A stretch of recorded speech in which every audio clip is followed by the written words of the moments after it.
안녕하세요, 여러분. 예, 일요일 아침 상승미소입니다. 지난주 렘데시비르 발음도 힘들죠. 길리어드사의 렘데시비르 때문에 울고 웃는 일주일이었습니다. 도대체 지난 한 주 금융시장에서 어떤 일이 있었는지 바로 토마스 류 선생님과 말씀 나눠보겠습니다. 안녕하세요, 선생님. 네, 안녕하세요. 지난 한 주 시장이 만만치 않아서 오늘 아침 푹 잠 주무셨다는, 꿀잠 주무셨다는 소식이 네, 있습니다. 네, 주중에는 긴장해갖고 특히 남의 돈을 지킨다는 게 이게 보통 책임감이 큰 게 아니더라고요. 그래서 잠을 부족했는데 이제 오늘 한 9시간 정신없이 잤죠. 예. 네, 잠을 푹 자셨으니까, 잘 자셨으니까 오늘 대화는 더 풍성해지지 않을까 기대를 하겠습니다. 네네. 예.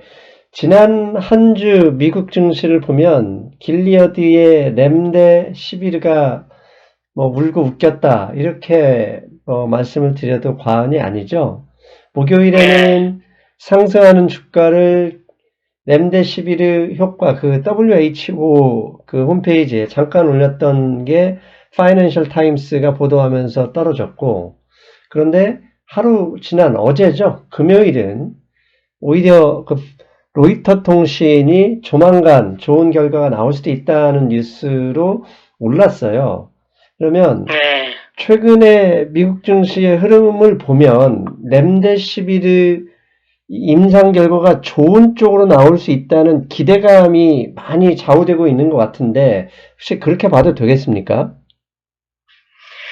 네, 저도 렘데시비르 임상 결과에 대한 부정적인 발표가 나왔을 때 다우존스가 그때 아마 아침 최고 350포인트 정도 올라갔었다가 그냥 저녁에 플랫으로 끝났거든요. 예, 그래서 그걸 보고 역시 시장의 기대감이 컸었구나. 그걸 생각하면서 이렇게 350포인트까지 올라갔다가 플랫으로 끝났으니까 이게 혹시 증시 리버설의 시그널이 아닐까.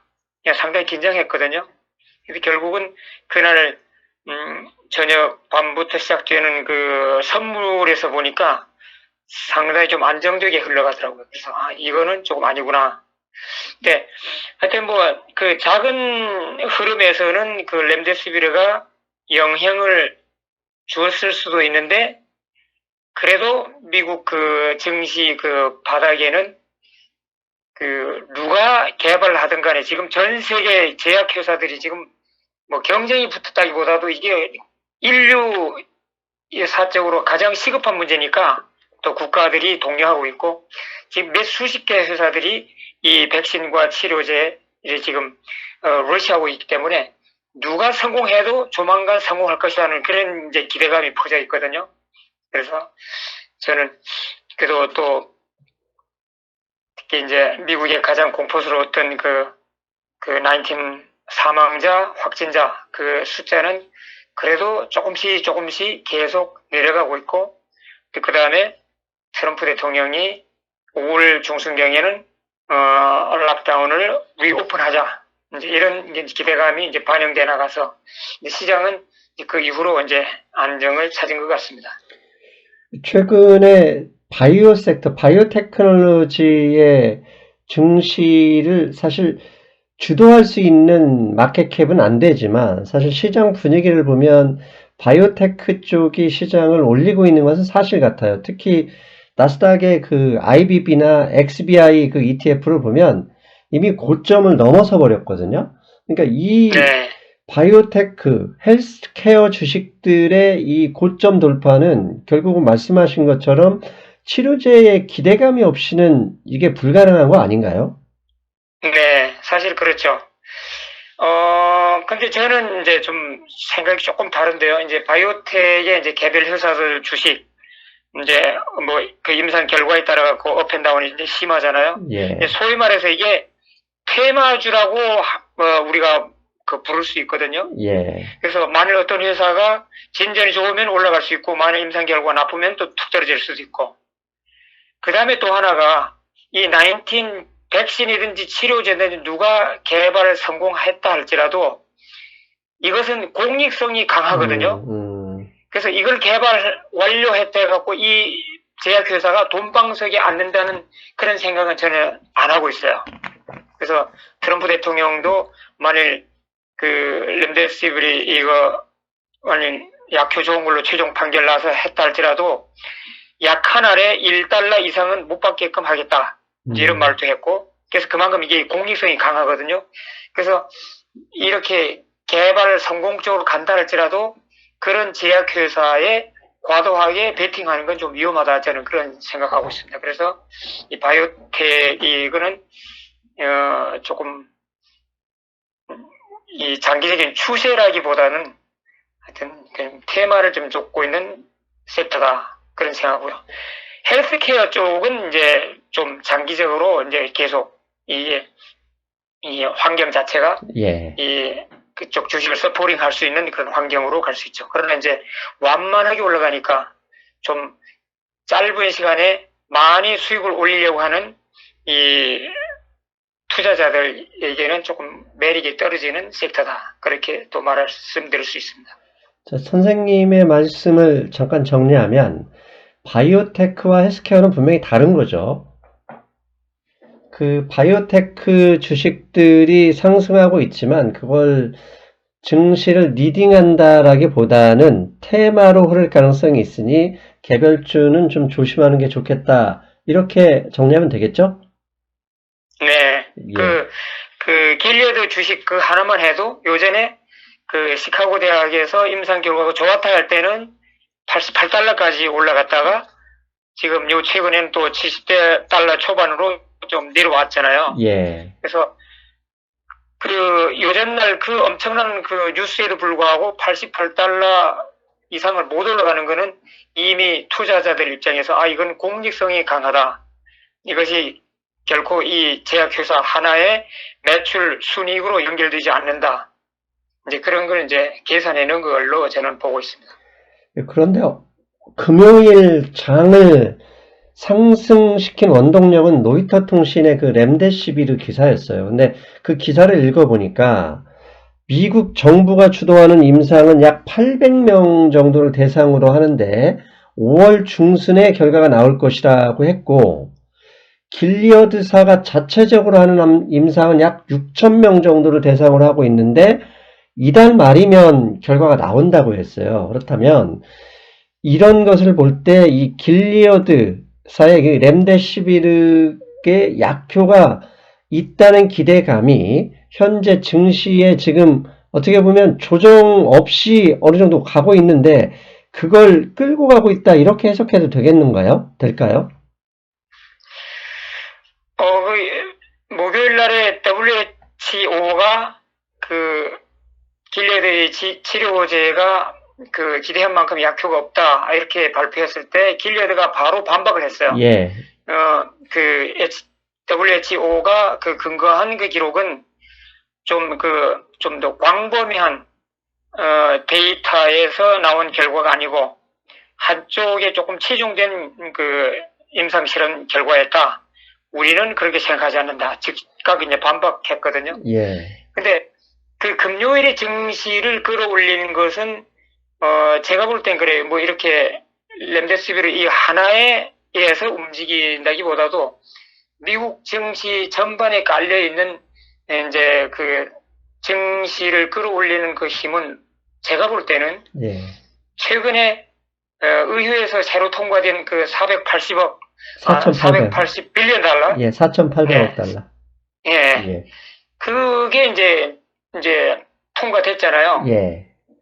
이제 거기에 가면은 뭐 각종 뭐 병원이나 뭐 이렇게 뭐 이제 그 스몰 비즈니스 이제 또 뭐 이렇게 각종 이렇게 렌트 모게지 프리 뭐 이런 각종 그 플랜이 들어가 있지만은 또 그 안에 아직 뭐 확정된 건 아니에요.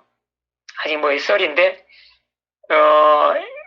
미국 정부에서 그 1,200달러 per person 나눠준 그 후속 대책으로 아예 2,000달러씩 per person으로 monthly로 한 달에 이렇게 주는 게 포함됐다. 이제 이렇게 써 있어요. 그래서 결국은 이 국민들이 2,000달러씩 매달 이렇게 받는다고 그러면은 이것이 결국 소비 증대로 갈 수 있잖아요. 예. 그래서 이 미국의 경제 3분의 1을 차지하고 있는 소비 경제, 이것이 완전히 몰락하는 것이 아니고 정부가 풀어놓은 이 막대한 돈, 이 공짜 돈에 의해서 소비가 그래도 버팀목을 해줄 수 있다. 이런 기대감이 증시를 떠받치고 있는 힘이다. 저는 이제 그렇게 생각하고요. 그 부차적으로 이런 이제 그 길리아드 치료제 뭐 이런 것이 작용할 수 있다. 이렇게 보고 있습니다. 1인당 2,000달러입니까? 한 달에? 지금 루머가? 네네. 그거 어마어마한 금액이네요. 네, 일단은 의회를 통과해서 정부에게 돈을 안겨줬는데 정부가 이것을 어떻게 세분하게 배분할 것이냐는 정부의 몫인데 지금까지 알려진 설에 의하면은 국민 1인당 2,000달러, 그 다음에 한 패밀리 안에 5,500달러 맥시멈. 뭐 자녀가 여러 명이 있을 수 있잖아요. 예. 16살 이상을 이제 성인 대상으로 하는 건데 패밀리가 사이즈가 크면은 그게 리밋을 한 가정당 5,500달러까지. 이거 완전 공짜 돈이거든요. 그러면은 뭐 솔직히 한 가정에 5,500달러면 생활은 충분합니다, 이게. 그러면은 국민들이 그 다음 달을 걱정할 거 없이 이번 달에 다 쓸 수 있죠. 뭐 매달 준다고 그러니까. 그게 바로 밀턴 프리드먼, 돌아가신 경제학자죠. 밀턴 프리드먼 박사님 이야기는 헬리콥터 머니거든요. 즉 헬기에서 뿌리는데 과거처럼 금융기관이나 기업에 주는 게 아니라 국민의 주머니에 직접 줘서 소비를 이끌어내야 된다. 이런 주장인데 지금 미국이 그게 루머가 사실이라면 결국 헬리콥터 머니를 뿌리겠다는 거네요. 그렇죠. 그래서 지금 우리 요즘 매일 발표되는 그 경제 지표들 보면은 뭐 이거는 뭐 그냥 완전 미국이 곧 망할 것 같은 그 지표들이거든요. 예. 그런데도 불구하고 증시는 아주 강한 그 스포링하는 힘이 강해요. 그래서 결국은 이 투심들은 이 19이 사태가 템포러리로 보는 거고, 그 다음에 미국 정부에서 뿌리는 이 어마어마한 이 공짜 돈, 이것이 결국은 미국 소비 경제에는 최소한 몰락시키지 않고 떠받칠 수 있다 하는 게 이제 작용하는 것 같습니다. 예, 사실 그게 정부의 빚, 뭐 미래 세대를 어떻게 할 거냐라는 말씀을 하시는 분들이 꽤 많지만 저는 좀 다르게 생각하는 게 지금 현재 전염병 때문에 소비가 다 죽어버렸는데 정부가 빚을 내지 않으면 결국 개인이 다 빚을 내든지 파산해야 되는 거거든요. 일단 그게 엄발에 오줌을 넣는다 하더라도 시간을 벌어서 전염병이 사라질 시간을 결국 정부의 빚으로 감당한다. 결국은 그게 미국 경제, 뭐 미국 경제를 살린다 그러면 그게 세계 경제를 살리는 거니까 그게 좋은 쪽에 저는 그 작용을 할 수 있다 이렇게 생각하거든요. 그런 것 때문에 주가가 그렇게 좋게 반응하고 있다 이렇게 해석해야 되겠네요. 네네, 그렇죠. 뭐 사실 우리 투자자 입장에서는 뭐 6개월 후, 1년 후에 뭐 어떻게 되든지 간에 지금 그 추세를 따라가는 것이 더 중요하죠. 뭐 우리가 사이드에 앉아갖고 이렇게 해갖고 미국이 6개월 후, 1년 후에 미국 자체가 파산 날 수 있다. 이런 걸 미리 우리가 걱정할 거 없거든요. 그래도 아직은 미국의 그 국가 시스템이라든가 이 금융 시스템은 그래도 정상적으로 돌아가고 있다. 이 난국을 극복해내고 있다 하는 게 이제 증시 안에 이제 투심들의 이제 생각이거든요. 그래서 우리는 그냥 흐름만 따라가면 되지 괜히 앉아갖고 열불 내고 비관적으로 생각할 건 없죠. 예, 상당히 일리 있는 말씀이고 저도 공감합니다. 그런데 이제 한 가지 이렇게 연일 좋은 이야기가 나오고 그 다음에 치료제 기대감도 있는데 그 하이힐드 ETF죠. HYG는 뭐 힘을 내지 못하고 계속 하락하고 있어요. 최근 2주 동안 계속 하락하고 있고 10년 만기 미국의 국채금리 또한 계속 하락하면서 아직도 이 불안한 마음을 이게 쉽게 지울 수 없는 상황이거든요. 이 두 가지 지표는 왜 계속 하락을 보고 있는 걸까요? 네, 저는 그 연준의 최근 그 국채 매입 그 규모 그걸 줄였잖아요. 예, 그게 지금 제가 이제 주목하고 있는데 연준이 진짜 눈 감고 그냥 돈을 막 뿌려대했는데 그 너무 급하니까 너무 이제 이 시스템 자체가 컬랩스하기 정도 되니까 뭐 앞뒤 안 가리고 그냥 무조건 무제한으로 막 돈을 막 퍼붓는데 지금 증시가 상당히 많이 지금 회복돼 있잖아요. 증시만 보면은 지금 금융시장은 지금 안정화돼 있거든요. 그 상태에서 연준이 초기에 그냥 눈 감고 막 뿌렸던 돈을 지금 다시 그거를 축소를 하고 있어요. 그래서 국채 매입 그 규모가 최초에 얼마였죠? 500빌리언 달러였던가? 지금 뭐 반으로 완전히 하루에 거의 300억 달러에서 150억 달러로 이제 반을 줄여버렸습니다. 네, 예, 반을 줄였어요. 그래서 예, 연준도 결국은 돈을 초기에는 그냥 막 퍼붓지만은 금융시장이 안정화돼 나가면서 이 너무 과도하게 푸는 거 이것으로 인해서 혹시 이 자산 버블이 또 발생하면은 이게 전체가 왜곡될 수 있잖아요. 예. 그래서 거기에 맞춰서 연준이 QE 줄이게 나섰다 이렇게 보고 그 다음에 또 발빠른 투자자들은 그 연준 행보에 맞춰서 이 하이힐드 이런 데서 수익을 챙기고 나오는 그런 게 아닌가 저는 그렇게 보고 있습니다. 그래서 결국은 연준이 국채 매입을 줄였지만은 그 다음에 이제 그 우량 그 채권 그 QLD 그런 거 이제 매입 프로그램에서도 점차 발을 뺄 수가 있거든요. 예, 거기에 이제 LQD 예, LQD 그 맞습니다. 심볼이 아마 예. 그 우량 그 예, 투자 적격 채권이거든요. 회사채. 예, 네네. 이제 그런 거에서도 이제 매입 프로그램을 돌리고 있지만은 증시가 계속 상향으로 올라가면 올라갈수록 연준은 그런 데서 한 발씩 한 발씩 발을 뺄 수가 있거든요. 그래서 투자자들은 거기에서 연준의 흐름을 따라가고 있다. 또 수익을 챙겨서 조금씩 한 발씩 물러서고 있다. 저는 그렇게 해석하고 싶습니다. 사실 연준의 대차 대조표의 그 증가 속도가 결국은 조금 완화되는 거잖아요. 그러면 증시에는 그렇게 썩 좋은 영향은 안 미칠 텐데요. 그렇죠. 바로 그 점이 우리가 지금 증시가 지금 진짜 기적적으로 엄청난 속도로 지금 반등하고 있는데 우리가 지금 여기서 가장 염려해야 될 게 미국 경제 지표 이런 게 아니고요. 바로 연준이 가장 위험한 존재가 될 수 있습니다. 연준이 이렇게 소리 소문 없이 살짝 돈 뿌렸던 거를 축소해 나갈 때 그것이 시장에서 견딜 만한 어떤 그 한계점까지 왔다가 시장이 그것을 네거티브하게 받아들이기 시작하면은 한번 크게 조정을 맞을 수도 있는 그런 국면에 도달할 수도 있죠. 그래서 우리가 증시가 매일 한 발 한 발 올라가고 있는데 지금 가장 우리가 걱정스럽게 봐야 할 그 대상은 연준의 행보다 이렇게 말씀드리고 싶습니다.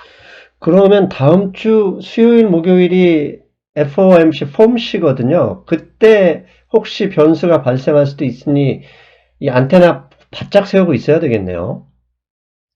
그렇죠. 우리가 지금 이 19 사태 이후에 가장 힘들었던 그 고난의 시기에서는 연준 그 폼씨 미팅이 희망의 어떤 그 우리가 이제 기대감을 갖고 이제 접근했는데 돌아오는 폼씨 다음 주 수요일이죠. 네. 여기서는 더 좋은 뉴스가 나올 것은 저는 생각 안 해요. 그래서 혹시 여기서 지금 이만큼 안정화되어 있으니까 앞으로는 어떻게 하겠다는 데서 이 자산 매입이라든가 QE 이런 것을 축소할 듯 어떤 그 암시만 내리면은 증시가 한번 크게 조정받을 수 있고 그래서 하여튼 저는 개인적으로는 돌아오는 폼씨에는 우리가 기대감보다도 거기서 우리 투자자 입장에서 어떤 그 네거티브한 시그널을 받을 수도 있다. 조심해야 된다. 이제 그런 걸 말씀드리고 싶습니다. 예, 다음 주는 뭐 폼씨도 폼씨지만 뭐 다음 주에 빅5 기업들의 실적 발표도 다음 주에 많이 몰려 있던데 상당히 중요한 한 주가 되겠네요. 네네. 최근에 어닝 그 가이던스에서 CEO들이 그 공통적인 거 그래요. 이번 달까지는 자세히 이 가이던스 설명해 주지만은 3분기, 4분기 대해서는 아예 함구하고 있거든요. 예. 그래서 그냥 뭐 우리 투자자 입장에서는 그냥 3분기, 4분기에 대해서 우리가 게싱할 수밖에 없는데 지금 현재까지는 그래요. 큰 회사들의 그 어닝 발표 이것이 증시 자체에 뭐 큰 영향을 줬다. 그렇게 저는 생각 안 하고 있습니다. 결국 다음 주는 그러니까 이번 주죠. 이번 주는 다른 거 필요 없고 폼C에서 페드 우리 파월 의장이 무슨 말을 하는지 그거에 더 초점을 맞추는 게 낫겠다. 이렇게 말씀하시는 거네요. 네네. 네네. 예. 알겠습니다. 자, 간만에 우리 트럼프 대통령 이야기 좀 하겠습니다. 트럼프 대통령이 요즘 한참 이 19 브리핑에서 주가를 올리다가 최근 연속해서 실언을 계속 하고 있어요. 첫 번째는 좀 밀었죠. 하이드로클로리킨 이거 좋다 이런 얘기 했다가 FDA에서 완전히 이거 쓰면 안 된다 이런 얘기를 했고, 금요일에는 또 살균제를 뭐 주사하면 된다라고 했다가 완전히 거의 미친 발언으로 언론에서 이렇게 뭐라고 하죠? 완전히 무시를 당하고 있는데, 이게 결국은 지금 현재 일부 러스트벨트 주위에서 등등해서 그 바이든 대 트럼프 지지율 조사를 하니까 바이든이 다 이기고 있거든요. 그런 이기는 데에서 나오는 초조감의 표현이라고 봐야 될까요? 예, 그럴 수 있죠. 이제 우리가 근데 보통 이제 우리 주변의 사람들 중에서도 말이 많은 사람들 있잖아요. 예. 말이 많은 사람들은 결국 그 안에 말 실수도 그만큼 많이 들어있거든요. 예. 이 트럼프 대통령이 본질적으로 말이 좀 많은 사람이에요. 말하기를 좋아하는 사람이고, 그 다음에 또 이 태스크포스 그 브리핑 시간에 그 시간을 최대한 자기가 정치적으로 이용해 왔고, 그러다 보니까 뭐 1시간 반, 어떤 때는 뭐 1시간 50분까지 브리핑을 완전히 자기가 독점하고 있고, 그래서 그 와중에 그 연단 그 뒤에 쭉 선 사람들 보면은 거기에 CDC 그 책임자도 있잖아요. 예. 항상 있는데 그분이 이제 컴플레인 한 게 있어요. 자기가 지금 얼마나 바쁜 사람인데 자기에게 자기 전문가 입장에서 자기가 말할 시간은 5분, 10분이 안 주면서 그 뒤에 1시간 50분을 자기는 뒤에서 기다리고 있어야 된다는 거죠. 그 시간에 자기에게 오히려 앞에 모두에서 5분, 10분 발언하게 하고 보냈으면은 자기는 본연의 업무를 할 일이 지금 태산인데 이게 무슨 낭비냐.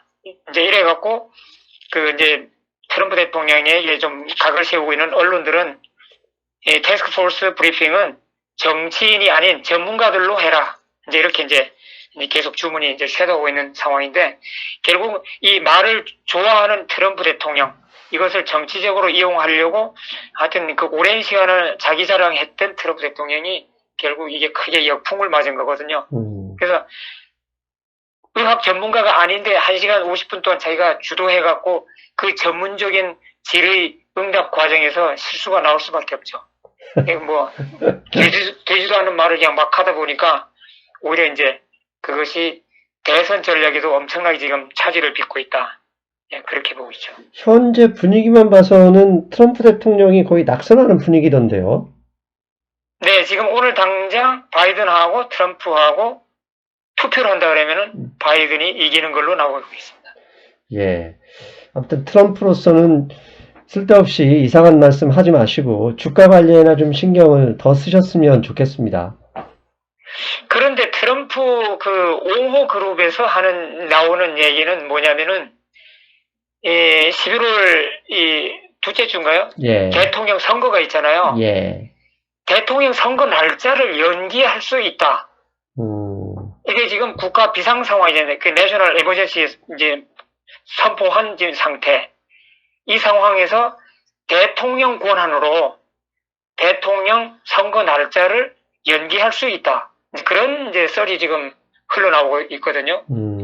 그래서 만일 이 19 사태가 장기화돼서 뭐 누가 봐도 트럼프가 낙선할 걸로 보여지면은 트럼프 대통령의 대통령 고유 권한을 발동할 수도 있지 않겠느냐. 뭐 그런 이제 우려 섞인 이제 논평이 조금씩 나오고 있습니다. 네, 그런 상황에서 트럼프 대통령이 갑자기 경제활동 복귀를 초여름까지 미룰 수도 있다. 즉, 사회적 거리두기를 연장할 수 있다는 발언을 목요일에 하셨거든요. 근데 그 발언하기 전까지만 해도 하루라도 빨리 문 열어라 이렇게 말씀하셨던 분인데 이게 무슨 의미고 혹시 이 사회적 거리두기를 연장하게 되면 이 증시에는 좀 어떤 영향을 줄까요? 부정적일지 그게 좀 걱정되거든요. 저는 그 경제 락다운하고 이 소셜 디스턴싱하고 의미가 조금 다른 것이다고 보거든요. 예. 그래서 트럼프 대통령은 5월 중순경에 락다운 리오프닝 하는 걸로 이제 밀어붙이고 있고, 그렇다 할지라도 그 이후라도 우리가 소셜 디스턴싱은 계속하자. 저는 그런 뜻으로 지금 해석하고 있기 때문에 현재 주가 흐름에는 큰 영향을 미치지 않을 것 같다는 생각입니다. 일단 또 전체적으로 이 19이 이제 피크를 지나서 조금씩 줄어들고 있는 상황이기 때문에 그것 때문에 그럴 수도 있겠네요. 네네. 예, 알겠습니다. 그리고 또 한 가지 이제 보잉에 대해서 좀 궁금한데요. 보잉이 3월 그때 23일 그 저점 찍고 반등하는 국면에서는 뭐 하루에 10몇 %씩 순식간에 $200 가까이 갔던 이 종목이 계속 연일 뭐 증시 상승에도 불구하고 연일 하락하고 있거든요. 뭐 지난주에는 월요일부터 737 맥스 생산을 재개하겠다라고 했다가 바로 또 연기하는 분위기인데 이게 보잉의 주가는 GE 그 다음에 다른 항공사하고도 상당히 관련이 있을 것 같은데 언제쯤이면 보잉의 주가는 좀 안정을 찾을 수 있을까요? 뭐 제가 보잉 주식에 대해서 뭐 전문적으로 뭐 연구하지는 않았지만요. 예. 하여튼 전체적인 흐름은 지금 전 세계 비행기 주문이 없는 상태고 지금 있는 비행기도 전부 지금 그라운딩 돼 있잖아요. 예. 뭐 쓸모가 없으니까. 그런 상황에서 새 비행기 주문도 없는 데다가 이미 몇 년 전에 주문했던 그 주문량마저도 지금 캔슬을 하고 있어요. 지금 며칠 전에 뭐 브라질인가 거기서 그 비행기 대량 그 캔슬이 들어왔거든요. 그래서 보잉 주식이 출렁했고, 그 다음에 그 보잉의 CLL 공장에서 그 공장을 재가동에 이제 들어간다 했는데 그 엠플로이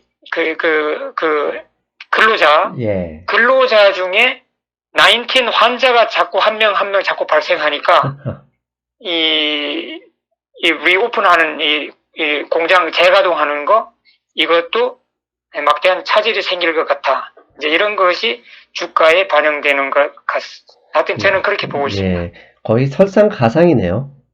사실 네, 지금 이게 보잉은 지금 갈 길이 멀다. 저는 제 고객 중에서도 이제 보잉을 이제 보유한 분들이 많거든요. 예. 그래서 제가 그분들에게 이래요. 이 보잉의 주가가 회복하려면은 이게 오랜 시간이 걸린다. 그 보잉에 묶여있는 돈을 차라리 그 섹터가 변경할 때마다 좋은 찬스가 오는데 보잉의 돈을 갖고 다른 데 돌리다가 나중에 들어가도 되지 않겠느냐. 이제 이렇게 지금 공부하고 있는 상황입니다. 그게 사실 선생님처럼 고수 투자자만이 할 수 있는 손절매 투자인데 일반인은 그거 쉽지 않습니다. 네, 그렇죠. 예. 그리고 또 하나 금값이 아마 목요일일 겁니다. 뱅크 오브 아메리카가 골드 가격을 1, 2년 후에는 $3,000까지 갈 수 있을 것이다 라는 리포트를 냈어요. 근데 $3,000까지 가려면 미국의 연준이나 정부가 돈을 어마어마하게 뿌려야 될 텐데 그렇다면 경제가 1, 2년 안에 어려워진다 그런 의미 아닙니까?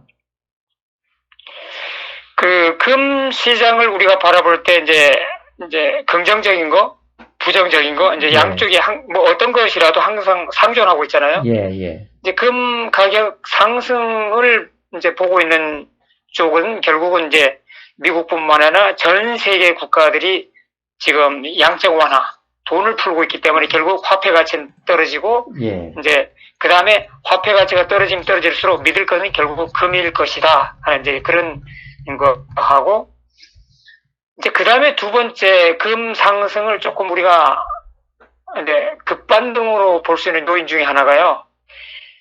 이제 금광이 이제 전 세계에 이제 퍼져 있잖아요. 예. 특히 뭐 아프리카, 남아프리카 공화국 같은데 뭐 하여튼 남미도 있고 이렇게 금광들이 많이 있는데 금광 회사 어디에 19 환자가 많이 생겨서 금광을 문 닫는다 그러면은 그러니까 그 광산 자체 일 못한다 그러면은 금값이 폭등할 수 있거든요.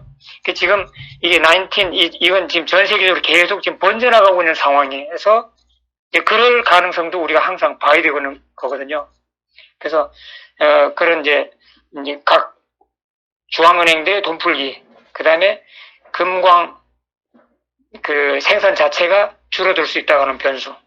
이제 이걸로 보면은 이제 금값이 상승한다고 볼 수도 있지만은 만일에 미국 증시가 어느 정도 회복하다가 이제 3분기, 4분기에까지 미국 경제가 이렇게 침체로 간다 그러면은 그것이 증시에 반영돼서 다시 급 하락을 할 수 있잖아요. 근데 지난번에도 보셨지만은 증시가 급 하락할 때는 투자자들이 마진콜을 막든지 아니면은 금을 팔아서 다른 데 투자하려고 금을 대거 팔아치우는 지난번 우리가 보셨잖아요. 예, 예. 이제 그런 걸 본다 그러면 금이 하락할 수도 있죠. 그 다음에 또 하나, 전 세계 경제가 지금 안 좋다 보니까 중국이나 인도 이런 데서 개인들의 그 귀금속용으로 구매하는 이 금, 이것이 많이 떨어졌다고 그래요. 예. 그래서 안 사니까, 덜 사니까 금값은 떨어질 수 있고. 그 다음에 이제 아까도 말씀드린 연준이 QE를 대폭 축소하게 되면은 금값도, 하락할 수 있고. 그래서 상방과 하방. 그래서 저는 $2,000, $3,000 이런 것보다도 당장에 우리 눈앞에 와 있는 금 $1,800. 요거를 지금 단기 목표로 지금 저는 보고 있습니다. 예, 알겠습니다. 그리고 원유 가격 지난주 선생님이 말씀하신 대로 그 USO나 이 ETN은 조심해야 된다 말씀하셨는데 실제로 화요일에 그런 참사가 발생을 했어요. 그런데 어느새 안정을 하다가 벌써 $17를 넘어섰는데 결국은 지금 5월 만기일, 지금 화요일에 끝나면서 이렇게 그런 진짜 역사에서 몇 번 나오지 않을 그런 일이 발생했는데 6월 만기라 해서도 저장 문제가 해결되는 게 아닌데 이 원유 시장은 어떻게 대응해야 될까요? 네, 하여튼 원유 가격은 지옥에 떨어졌다가 지금 조금 안정화돼 가고 있는데 결국은 조금 그 시장 시스템이 아직은 살아있다. 저는 그렇게 말씀드리고 싶고요.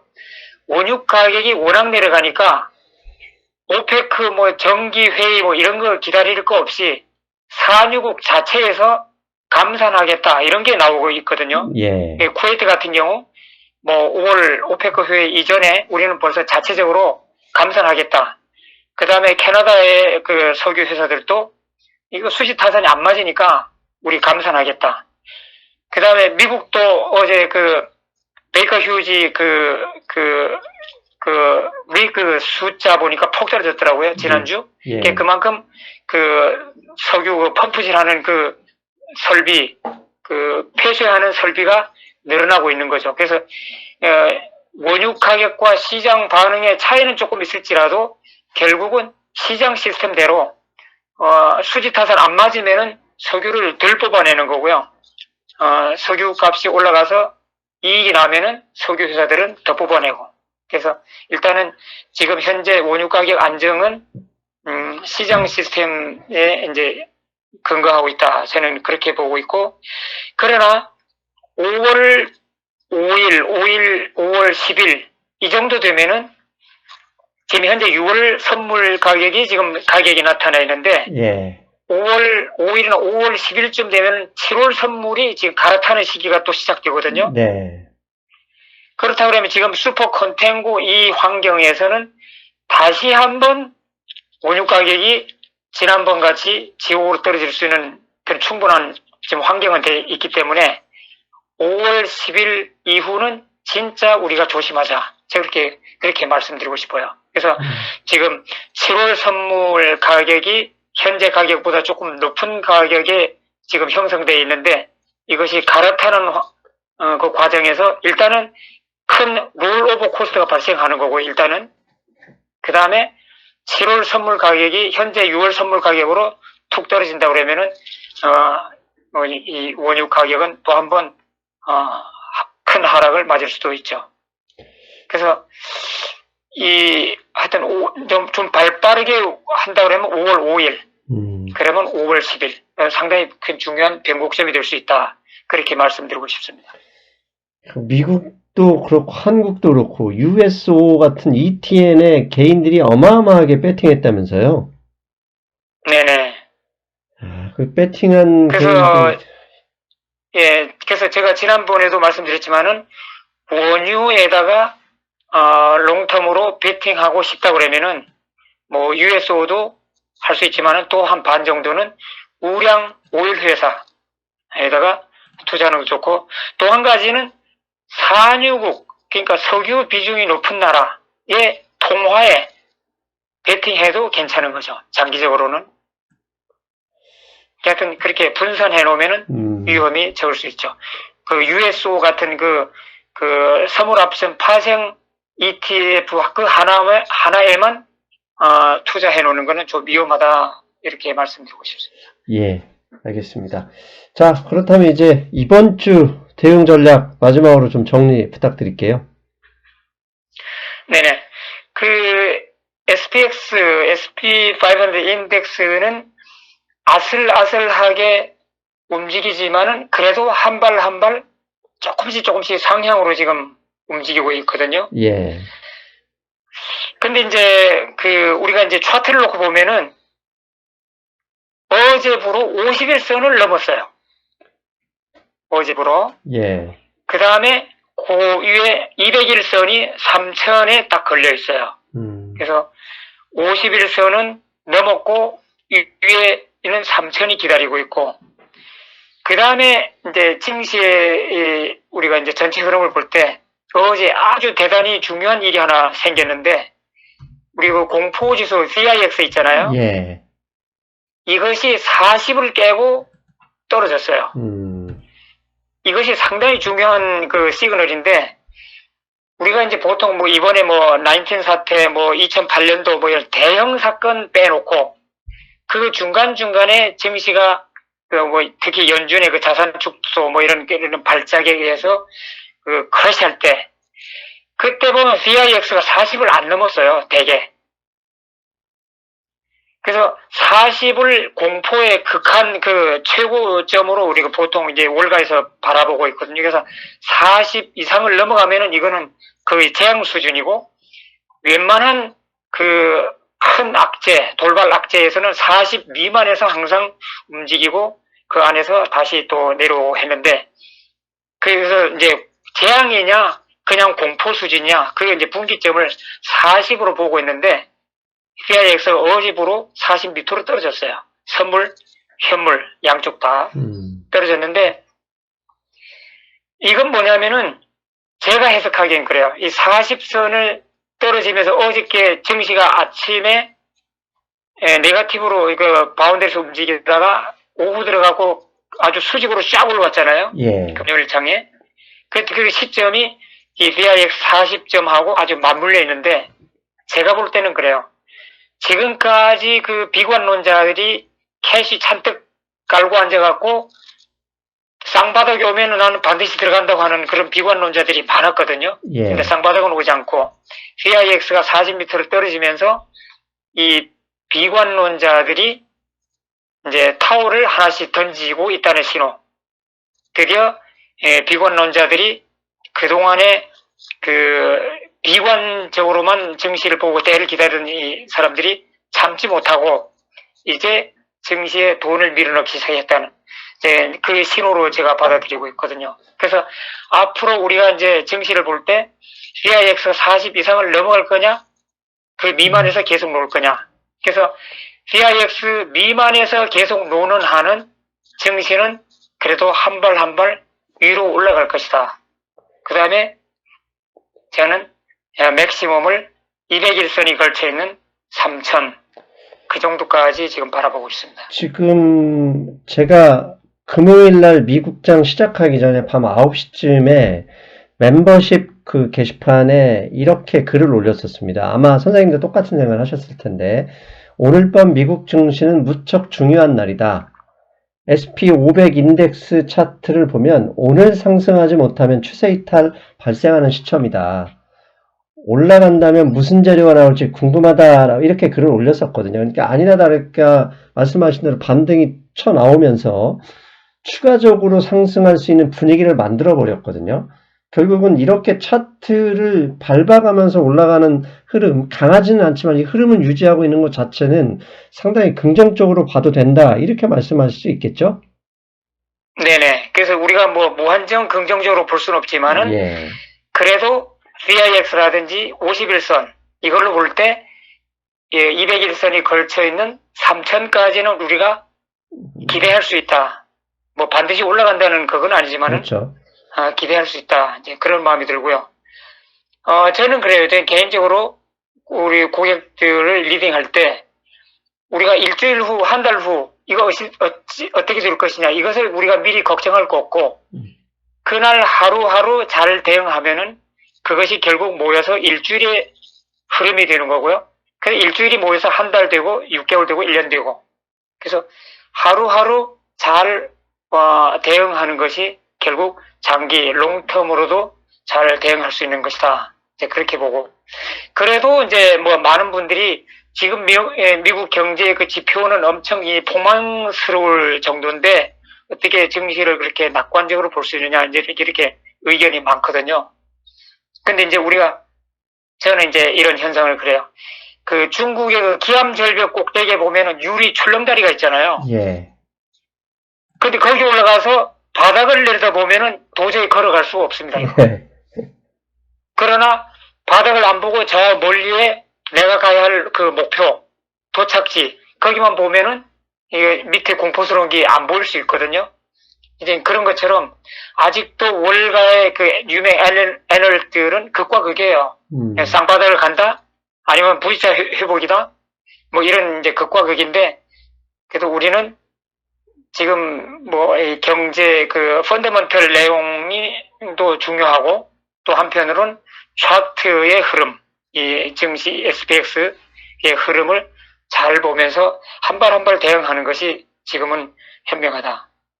이게 사실 참. 그 다음에 이제 제가, 예.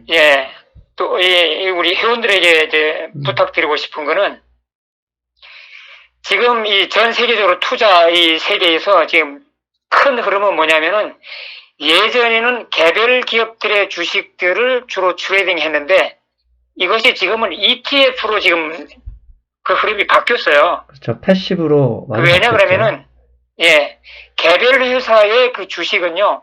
그 회사의 그 인사이더들 아니면은 그 회사 내부를 모릅니다. 예. 알 수가 없어요. 그 다음에 개별 회사를 할지라도 큰 흐름 안에서 움직이거든요. SPX가 올라가면은 개별 회사 위험 자산들도 올라가는 거고요. SPX가 폭락하면은 위험 자산 다른 주식도 폭락하는 거예요.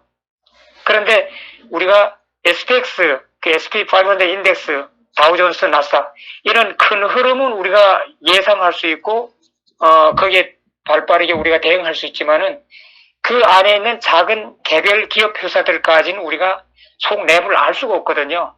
그래서 지금 월가 그 투자뱅크들이나 뭐 증권사들 보면은 지금 거래량이 많이 줄었거든요. 그래서 그 이유가 ETF를 많이 거래하다 보니까 자주 트레이딩 안 하는 거죠. 예. 사람들이.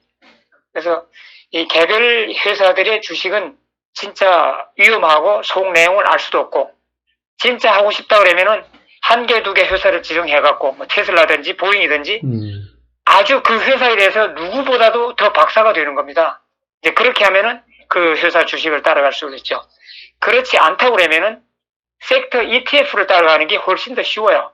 반도체, 나스닥 이건 완전 대세 상승이거든요. 이거는 예. 지금 잠시 19 때문에 출렁거리고 있다고는 하지만은 대세 상승은 나스닥이에요. 반도체입니다. 그렇다 그러면은 나스닥 인덱스 ETF, 반도체 그 인덱스 ETF에다가 넣어놓고 뭐 이렇게 적극적인 트레이딩 안 하시는 분은 그냥 넣어놓고 장기적으로 기다리는 거예요. 작년 한 해에만 반도체 ETF가 150% 올라갔거든요. 예. 그러면 상승 교수님도 뭐 어저께인가 그 말씀하셨죠? 그 제가 페이스북에서 봤는데 내가 산 주식을 샀는데 다른 놈들은 다 올라가는데 내게 안 올라가. 그러면 엄청 열받죠? 예. 근데 반도체 어떤 회사를 하나 샀는데 다 올라가는데 내가 안 올라가 봐요. 얼마나 이 뒤처진 이게 낙담이 실망이 크죠. 근데 만일 반도체 ETF에다가 투자해놨으면은 남들 올라갈 때 내 거 올라가고 남들 떨어질 때 내 거 떨어지고 같이 흐름을 같이 타는 거예요. 예. 그런데 반도체 ETF에도 한 배짜리가 있고 두 배짜리가 있잖아요. 네, 네. 그럼 저는 그렇게 봐요. 개별 기업 회사의 주식은 엄청 위험하거든요. 올라갈 수도 있고 내려갈 수도 있고. 그렇다고 그러면은 반도체 ETF에도 두 배짜리 레버리지가 있는데 한 배짜리보다는 상당히 그 볼레틸리티가 좀 높죠. 그렇지만은 개별 회사 주식과 반도체 ETF 두 배짜리는 위험도가 비슷하다. 저는 그렇게 봐요. 그럴 바에는 개별 회사 주식보다는 반도체 두 배짜리 레버리지 넣어놓고 장기적으로 기다릴 수도 있고 아니면 일주일 한 달 동안 흐름을 타고 넣었다 뺐다 할 수도 있고. 그래서 저는 뭐 많죠. 그 나스닥에도 한 배짜리가 있고 두 배짜리 있고 금에도 한 배짜리가 있고 두 배짜리가 있고 그죠? 예. 금광에도 GDX 한 배고 NUGT 같은 건 두 배짜리고. 알겠습니다. 그래서 저는 ETF를 하면 이렇게 편한데 왜 개별 회사 주식을 하고 사놓고 바로 골방에 들어가 기도하러 들어가는가? 저는 그것이 좀 안타까운 상황입니다. 사실 ETF 종류가 너무 많아서 사실 이거 ETF 고르는 것도 사실 일인데 조만간 제가 ETF를 소개하는 그런 그 커뮤니티를 만들 예정이거든요. 그때 좀 선생님의 조언을 좀 더 받도록 하겠습니다. 그렇죠. 오일 이 컴퍼니의 그 주식을 사면은 지금 어떤 주식은 잘 올라가고 어떤 주식은 계속 하방으로 가고 있잖아요. 예. 그럴 바에는 XLE 같은 그 그렇죠. 에너지 ETF를 사놓고 기다리면 되죠. 예. 그럼 남들 올라갈 때 나도 올라가고. 일단 최소한 그 흐름에서 탈락하진 않죠. 그죠? 결국 앞으로의 대세는 지금도 패시브가 좀 더 액티브보다 높다고 하는데 결국은 그쪽으로 계속 더 방향이 더 진행될 것 같아요. 네네. 예, 알겠습니다. 벌써 50분이 다 됐습니다, 선생님. 오늘도 역시 좋은 말씀 감사드리고요. 저희는 다음 주에 뵙겠습니다, 선생님. 네, 수고하셨습니다. 안녕히 계세요. 잘 들으셨죠, 여러분? 예, 오늘도 인사이트 주시는 토마스 류 선생님 감사드리고요. 저희는 다음 주 월요일에 뵙겠습니다. 여러분, 안녕. 해외 주식은 하고 싶은데 환전 비용 때문에 부담이신가요? 환율 우대 100% 이베스트 투자증권